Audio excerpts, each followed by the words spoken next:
Esta nueva versión de Photoshop trae novedades tanto para principiantes como para profesionales. Dentro del campo del principiante tenemos las ayudas enriquecidas. Si yo me coloco encima de una herramienta, voy a poder observar cuál es la ayuda que me está ofreciendo e incluso puedo descubrir cómo funciona esa herramienta. Si la herramienta tiene esta opción verde, algunas la tienen, otras no la tienen, lo que me va a permitir es ir a la paleta de formación. En este caso, esa paleta de formación se ha incorporado nueva en esta versión y es esta de aquí que me va a permitir, como podemos observar, realizar diferentes tutoriales guiados dentro de la propia aplicación para conseguir los efectos que quiero dentro del campo de la fotografía, del retoque, de la combinación de imágenes o incluso del diseño gráfico. Todo ello, como digo, guiado paso a paso, donde nos va indicando tanto cuál es el siguiente paso como los parámetros que tenemos que dar o los valores en los diferentes cuadros de diálogo. Por otro lado, también, para los dibujantes e ilustradores, nos han dado una nueva forma de trabajar con los pinceles. Si yo abro la paleta de pinceles, han cambiado ya los nombres para ser mucho más lógicos. La paleta que anteriormente se llamaba pinceles, ahora es ajustes de pincel, y la que se denominaba antes ajustes de pincel o ajustes preestablecidos, ahora son los pinceles. Dentro de los pinceles tenemos la posibilidad de tener carpetas y subcarpetas para organizar las puntas de pincel con las que trabajamos, con lo cual hace un trabajo mucho más fluido. También determinadas herramientas que utilizan la punta de pincel, como es el pincel, la goma de borrar, el lápiz, etc., van a tener una serie de opciones de modificación para el suavizado a la hora de trabajar con dichas puntas de pincel. Si estamos dentro del campo del diseño gráfico, también vamos a poder trabajar con fuentes variables. Y si yo selecciono en este caso esta capa de texto, vamos a seleccionarla.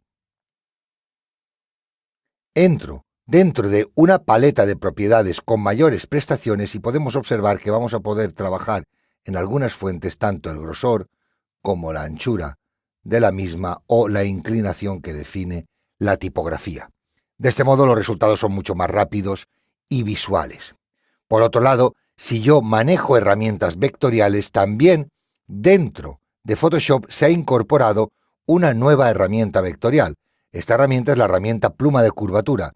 Con ella puedo hacer rápidamente diferentes curvas continuas o incluso con vértice, dependiendo de cuál sea el requerimiento que yo quiera en cada momento, y de este modo trabajar mucho más intuitiva y rápidamente.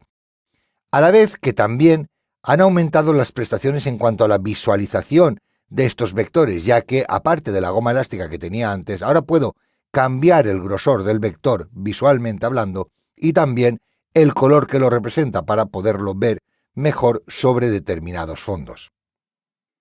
Otra de las posibilidades que nos da esta nueva versión es también la posibilidad de trabajar con pintura simétrica.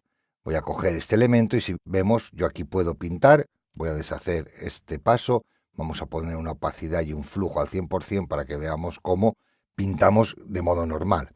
Sin embargo, si yo dentro de las preferencias me voy dentro de las preferencias, en lugar de las preferencias de herramienta a las de previsualización de tecnología, tengo la posibilidad de activar la simetría de pintura.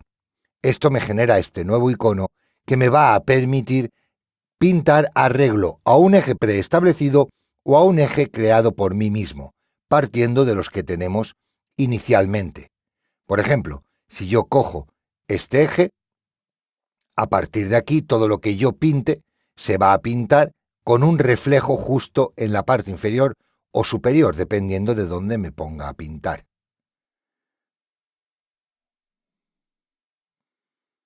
Como podemos observar, esto nos da una gran cantidad de posibilidades a la hora de trabajar o de crear elementos.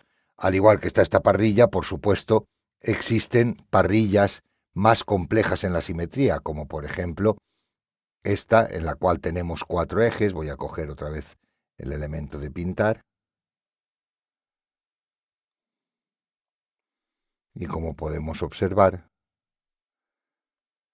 aquí tenemos esa posibilidad a la hora de trabajar. De este modo es mucho más versátil. Por otro lado, también la paleta de propiedades se ha enriquecido bastante, ya que cuando seleccionamos más de una capa a la vez, por ejemplo, voy a poder seleccionar estas dos capas, ya puedo cambiarle las características de color a las mismas en un único paso. O incluso, si cojo la capa de texto, esas dos capas de texto las voy a poder modificar a la vez.